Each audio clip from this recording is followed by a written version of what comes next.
Hello દોસ્તો, જય માતાજી। તો આ જુઓ, મેં તમને કીધું હતું કે મેં આ રીતે ઘરે ધૂપ બનાવ્યો છે અને આ રીતે તમે ધૂપ કરો, ઘરે જ બનાવો તો તમારા ઘરમાં એટલું સરસ વાતાવરણ રહે છે। આ જુઓ, ગુગળ, ગોળ, સૂકું નારિયેળ, ઘી, સાકર, આનો ઘરમાં ધૂપ આપો એટલો સરસ ઘરમાં એકદમ જુઓ મારા માતાજી એટલા ખુશ છે, પ્રસન્ન છે કે મેં ઘરમાં ધૂપ કર્યો છે। અને આ દરવાજામાં બી તમારે આ રીતે અંદરથી જ ધૂપ કરવાનો છે। આ જુઓ,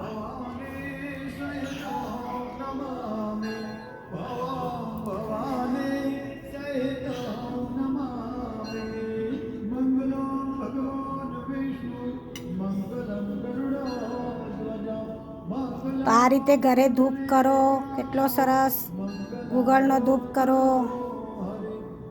લોબાન નહીં કરતા, ગુગળનો ધૂપ કરો, રવિવારે કરો, મંગળવારે કરો, ગુરુવારે કરો અને આ રીતે ઘરમાં ધૂપ કરો।